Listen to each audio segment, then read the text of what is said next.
Welcome to the RadioU Podcast. I'm Hudson. And I'm Allie. Coming up, the world's most expensive apartment just sold for $500 million. But is it worth it? Also, have the Golden Globes lost what little credibility they had left? All that and more on the way next.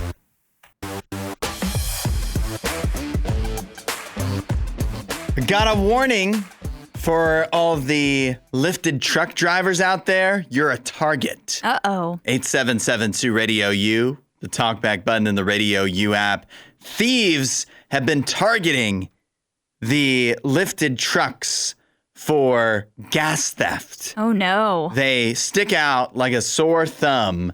And I feel like when a thief sees one, they see a rainbow over it like it's a pot of gold and they're a leprechaun. And they're like, it's the little pot of gold. Yeah, because they're like jackpot.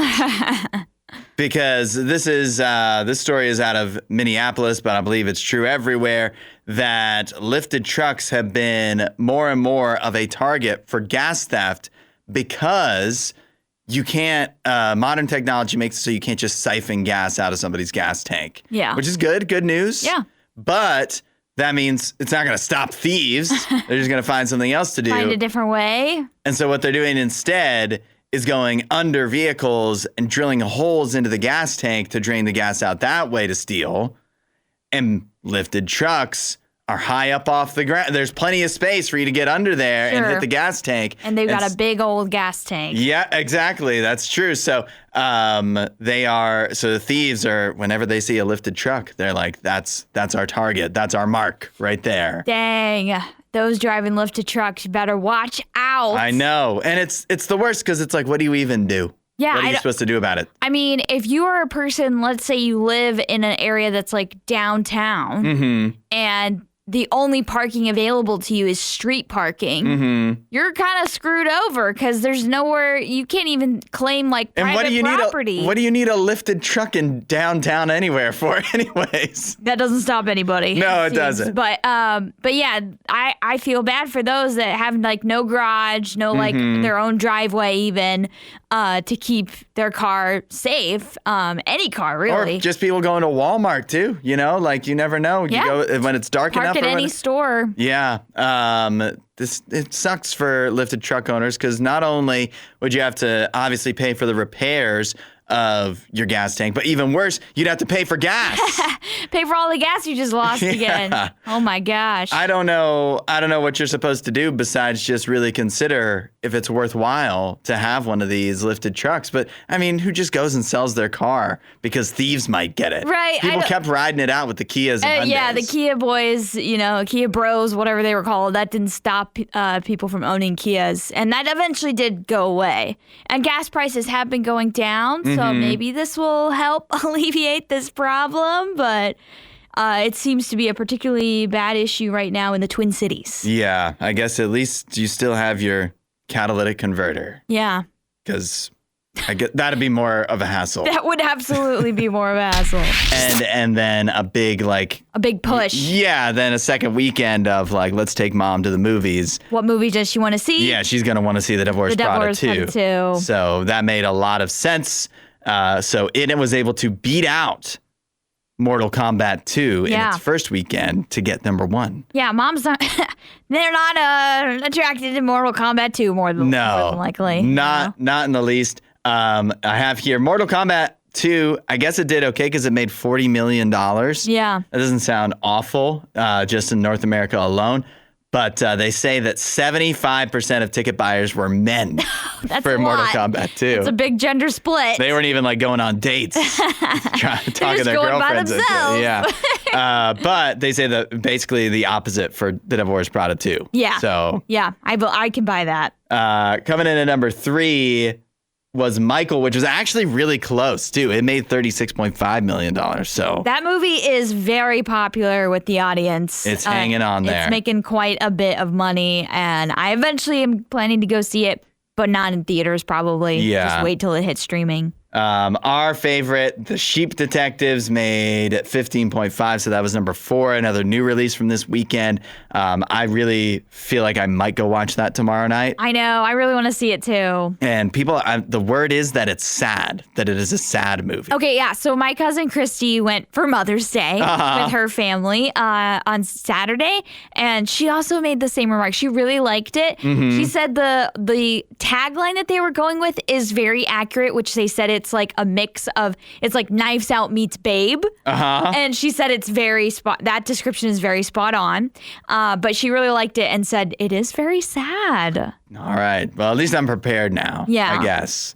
And then here's the other thing that caught my eye is that Animal Farm, didn't that just release last weekend, an animated movie with Seth Rogen? I think it's been out 2 weeks now.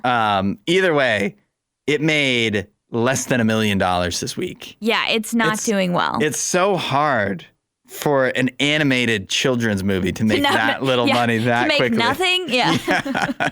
Just really, nobody wants to take their kids to see that. No one wants to see that. Radio U, where music is going, 8772 Radio U. We just did the box office breakdown, looking at what made money in theaters this weekend. It was A Devil Wears Prada 2. With Mother's Day weekend boosting it up to number 1. Mortal Kombat 2, a close second, and Michael came in third. Allie, what have you seen lately? So yesterday I watched Zootopia 2 with my parents.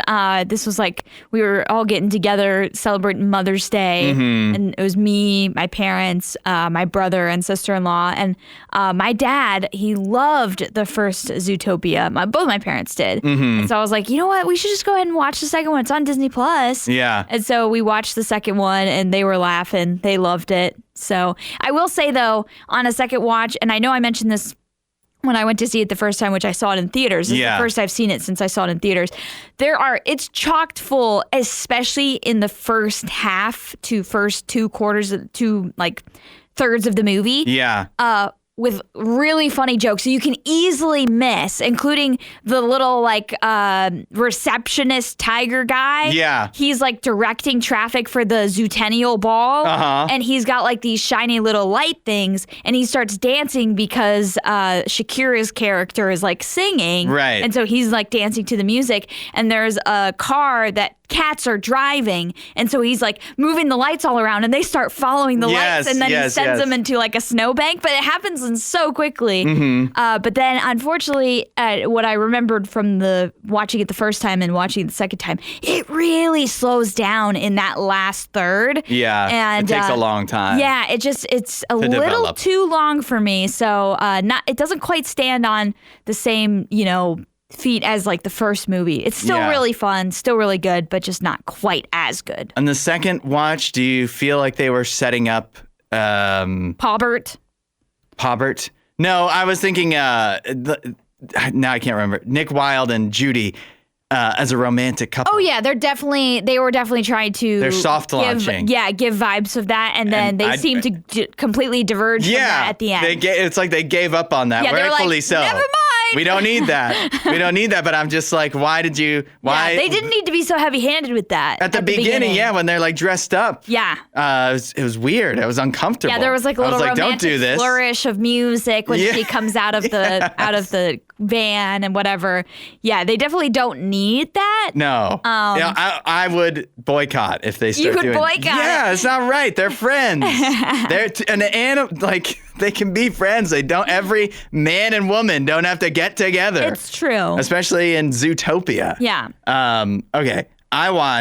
Actually, I haven't watched anything. I haven't watched any movies to like report back on. I like on Saturday night I was watching MMA. I was watching the UFC. Okay. And I did feel, I guess I can share this here. I felt a little like anti-American. Why? Because it was the title fight was or the main event was Sean Strickland versus Khamzat Chimaev. Sean Strickland, American. Chimaev is fights. He's Russian, but he fights out of UAE. That's weird. And so Sean Strickland wound up winning by a split decision. Okay. And so it made me realize like 2 things. Like one, I don't understand how scoring works in MMA at all because I watched it. I thought Chimaev looked better in 4 out of the 5 rounds. Okay. But then I'm thinking like if I think Chimaev won and everybody else is celebrating and I'm like, I don't know, guys. I feel anti-American because everybody's so excited. It's like the American guy beat the guy from, overseas. And I'm like, But I don't think he did, though. I don't think he should have. I think it was in New Jersey. I feel like we got a little home cooking from the judges. I mean, I guess that's what a split decision is made. Yeah. Going to leave you feeling is split, I feel like I should have been celebrating, but I couldn't because it felt wrong. Take a look at this, Allie. The world's most expensive apartment just sold for over $500 million. An apartment for $500 million? One apartment, $554 million, give or take. We can send this to you. Text the word Monaco. Oh, to 8772 Radio U, because that is where this is located, which is in part why it is so expensive. This apartment just sold to a holding company owned by Ukraine's richest man. Okay. His name is Renat Akhmedov. So he bought this apartment in Monaco. It's right on the waterfront for over $500 million. It's not just any apartment, though, besides the location. It is 21 rooms with several private parking spaces, 8 exclusive parking spaces, several terraces with direct views of the Mediterranean. It's got a private pool and jacuzzi and a state-of-the-art home automation system. Dang. So can I say, though, Allie, I don't know if you've looked at this, like the views of the building itself and then like the TikTok showing the inside. Yeah. It doesn't look like it's worth $500 million to me. Not in the slightest. I'm sorry. I would never buy an apartment, even if it has 21 bedrooms, for $500 million. I don't want to live in a place forever that's attached to other, people. Sure. Good point. Even though everybody else in this building is going to be super rich, and they're probably not there half the time anyways. Maybe, but so it might be really nice and quiet. Sure, but sometimes the super rich can hold super obnoxious parties. Yeah, that's true. Sometimes. So, well, if they're holding a party on the 8th floor, you just go up to the 12th floor. You can't even hear them up there. Yeah, that's true. I mean, this is the penthouse, so this is probably like the top floor. Yeah. Yeah. It's the top. I think it's the top 5 floors. Oh, yeah, that would make sense with 21 bedrooms. How else would you be able to get that done? Almost 27,000 square feet. But I'm looking at it, and like, obviously, it's in Monaco. It's right on the Mediterranean, so it's it's a great location. Yeah, it's beautiful. But it's not like the most amazing from what I'm looking at in this TikTok. It's not like that's the most amazing view I've ever seen. No, it just looks like the ocean is out there. I mean, it's a pretty ocean. Yeah. It's, It's a great view. You would love it. Yeah. But is it a $500 million view? And I guess it's not even the ocean. That's the sea. Yeah, right? I guess that's the sea. Yeah. And then you look at both the exterior and interior of this building. It's very much like, oh, that's a nice hotel. It's not like, whoa, I can't believe that something like this exists. Right. And which I think your jaw needs to be on the floor for $500 million. If it's $500 million, this thing better come completely furnished. It looks completely empty. So you're going to have to buy all the furniture, which I suppose if you're going to... It says premium furnishings, but I don't know. I mean, well, the video didn't have any furniture in it. Maybe, they should have shown that off. I mean, it better be like expertly styled. This better come with butler, maid, all of the things, like $500 million. It should have Rosie from the Jetsons. Yes. I mean, it says it has a home automation system. Yeah, maybe that's what it means. Yeah. Maybe that's what makes it $500 million worth. But, I mean, don't get me wrong. It's nice. They say part of the reason why this was so sought after, why it was so expensive, is because this is the first building in Monaco, which is the second smallest country in Europe behind the Vatican. Yeah. It's the first building there that has like changed their skyline. So it's a very unique location where like real estate like this in Monaco doesn't come up. And obviously Monaco is a place for the super rich. Yeah. It's a great location. It's very small. So there's only a limited amount of space. And this now might have been your only chance to get into rooms Monaco. Of it. Yeah. So yeah. Okay. I still don't get it. If I was rich, I wouldn't be spending my money on this. Yeah. Yeah. I don't know. The other ones that are like at the top of the list that were like the previous record holders were mansions in London for $350 million and a penthouse in New York that went for $240, or like the 2 previous record holders. I feel like I'd rather live here than either of those places. Oh, 100%. So based off of that, but based off of just what it simply looks like, it doesn't look like $500 million. But no. I'm at the point where every house feels like it costs $500 million. It could cost $500 million. We have a woman in Montana that is living many people's worst nightmare. Her name is Callie. I think she's 27, and she is living in a snake den. A snake den? Yeah, she's living in a snake den. 8772 Radio U. Some people's nightmare, some people's dream. Yeah, I think more people's nightmare, though. Yeah, but there's a few people out there. Well, she's trying to... weird. They love the snakes. She's trying to possibly find those people, I guess, because... Which house is with them? It's not like she's... it's not a worst nightmare scenario for her, but she is actively trying to get out of this house. Okay, yeah, I would be too. She is actually turning to TikTok for help, trying to raise money so that they can get out of this house that they discovered has become a snake den. How does that even happen? Well, it's an old farmhouse. Okay. She says that it's a few miles down the road from like a water source. So a place where snakes probably would congregate just naturally anyways. And so just the way the house is built and then its location and its age have all teamed up to make it a place that's really nice for snakes to hang out. And so like they've lived in this house for years, going back to like 2020 is the first time they noticed a snake at all.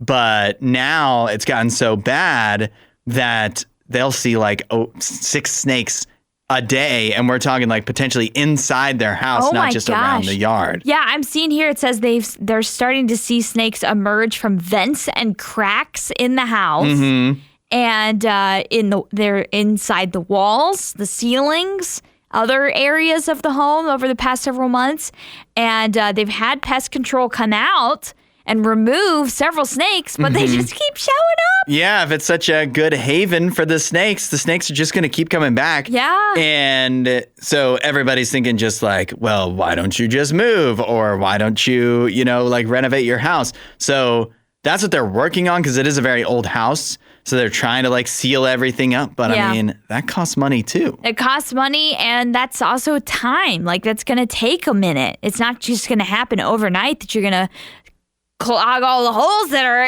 letting snakes in your foundation and everything. Right. So apparently, it's a big problem with their basement because it's like a cinder block foundation, and the snakes, it's old, and the snakes can get in there, and then that allows them passage to the rest of the entire house. And so they're seeing dozens of snakes in a given week, I'm sure. Fortunately, they're mostly garter snakes, which are completely harmless. I was going to say, I bet this is better than like living in Africa where it was black mambas coming, infesting our houses. It can't compete with that, but it's definitely not the way you want to be living in the United States. And so she's trying to get the house renovated, and then they want to move out. But here's another wrinkle in the situation is that the reason they live in this house is because her husband is a like ranch hand, and so the house is included in his pay package. Oh, wow. Yeah, so that makes it even more difficult. So she's trying to raise $75,000, I guess, so they can do all the renovations, but they would, I think, ultimately like to move as well.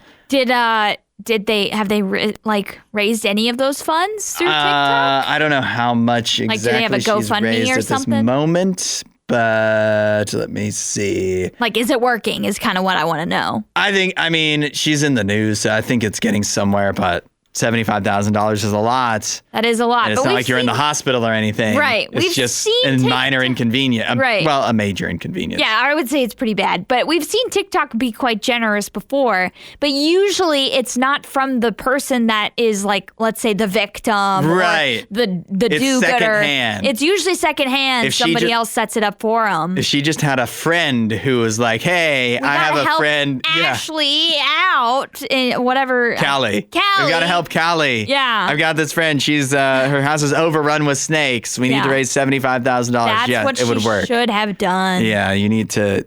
Or you could have even, well, that probably would be lying, but she could have been like, I have this friend. Her house is over.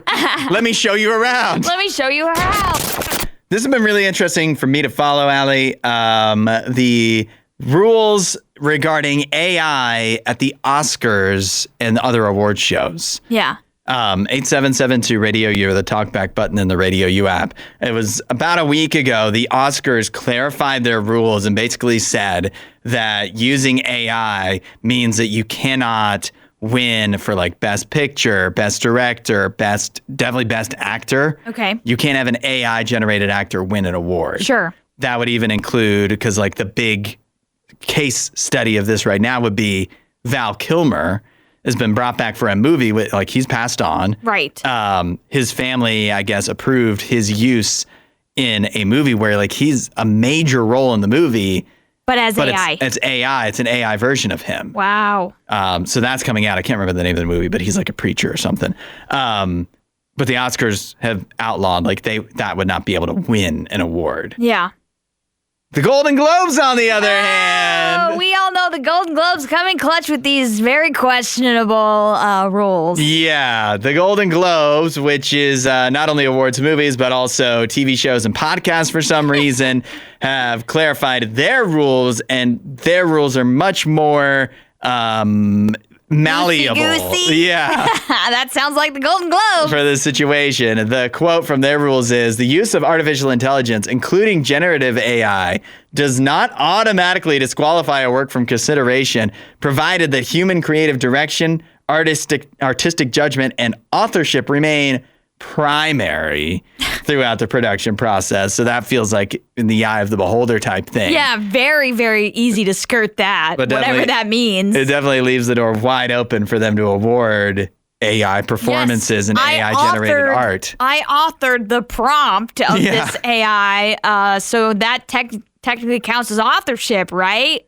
Yeah. According to the Golden Globes. I mean, no movie could be made with AI without a person telling AI to make the movie. Sure. Like, that's kind of how AI works, right? But still, like, so that feels like that would be the Golden Globes argument. That it's like, hey, we like this movie. There's a human involved. There had to be a human somewhere.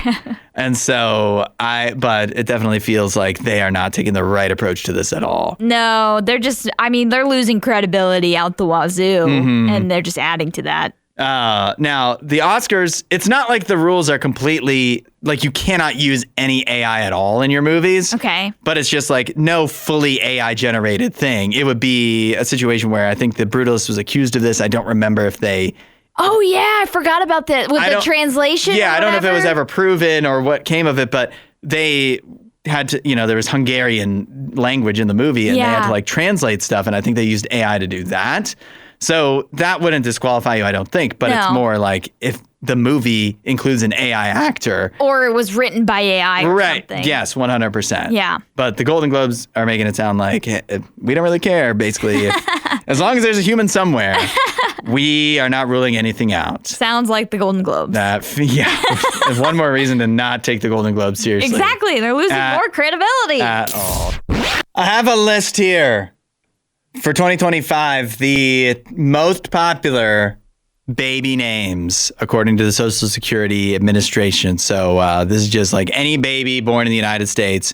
In like the past year? In the calendar year of 2025. Okay. What were the most popular names? And what they show is that things haven't changed much. People still loving the same name. Yeah, and I don't just mean... like 2025 versus 2024, I mean like in the last decade, things have hardly changed. Wow. It's crazy how, I don't know how this compares historically, but it's crazy how recently we're just stuck on the same names. Yeah. Because the number one baby name for boys was once again Liam. Okay. That is, I believe, the 7th year in a row that Liam has been number one for baby boys. Wow. Meanwhile, for baby girls, number one was Olivia. Also 7 years running. Yep. Actually crazy. There's just going to be so many Liams and Olivias running around. Yeah, that's the thing. And I was also thinking this too. Like, we always kind of do like little jokes about names for generations, whether it's like Karen for like boomers or Gen X, or we could also do, like Jennifer or Ashley, or I think Ashley was the millennial. Yeah, name, that's right? the millennial one. Jennifer's kind of a little bit of a carryover, Gen X and millennial. And so, like, you ask yourselves, like, how does this happen? How does a name become so popular that it defines a generation of, women or men? And that's what we're seeing right here. Is it's people become obsessed with a name, and it's used and so much that it's the top name for 7 straight years for girls in a country. So the chances of you having Olivia in your class, like if you're a little kid right now, are so high. Yeah. I'm looking at some of the names that actually did like move places in the rankings. Okay. Some of the biggest growers in popularity for boys' names, Kasai, which means fire in Japanese and Swahili. What are the odds? In both? Yeah, right? Very different languages. That's wild. That entered the top 1,000 for the very first time ever. Girls' names, Clarity, spelled with a K, was the biggest riser. It rose up 1,396 spots. It's in the top 1,000. Okay, well, it's not names. A popular name, but it's moving. You definitely have a chance of meeting somebody named Clarity with a K now after its rise in popularity. Some of the big droppers include Aubrey, JC, Zendaya. And then do you know how to say this name, Allie? Catalia? Catalea? I've never... Katia, maybe? No, there's an L in there. I don't know. Why would you? I mean, it dropped. It had a big decline in popularity. It was a girl's name. Why would you name your daughter a name that has the word cattle in it? Yeah, it's Catalia. Yeah. Like that. If you asked me how to pronounce that and I had to do it phonetically, it'd be Catalia. Catalia. Big mistake. Big mistake. It should be dropping. It should be off the list. Strike it off the list. Yes. All right. Now I am going to open up the RadioU hotline right here. 877-2-RADIO-U. Because I want everybody to chime in. Now we went through a bunch of popular names that have been popular for 7 years. We went through some of the risers and fallers of more unique names. Would you rather have a common name or a unique one? Ooh. 877-2-RADIO-U or use the talkback button in the RadioU app to let us know your thoughts. We have the RadioU hotline open. 877-2-RADIO-U. Or you could also use the talkback button in the RadioU app to let us know, would you rather have a very unique name or a very popular name? Would you rather be one of a million Liams, or would you rather be the only Kasai that you've ever met? Let us know your thoughts. Lots of people getting in at 877-2-RADIO-U. We heard from Susanna. She says, unique, but not too unique. I think my name falls right in the sweet spot. Yeah, I would agree with that. I don't want a top 10 name so that I have the chance of meeting like so many other people with that name. But I also don't want a super unique name that everybody like mispronounces it, misspells it, or just like has no idea how to pronounce it at all. Yeah. Yeah, I think we have unique without it meaning nobody knows how to spell it. Right. Like it's just not like Apple. Apple would be, that's a classic like celebrity name. I can't remember. Gwyneth Paltrow. Yeah. Everybody knows how to spell Apple. Yeah. So it's not like people would be confused. Right. But also they probably don't know any other apples. That feels like a good unique name to have.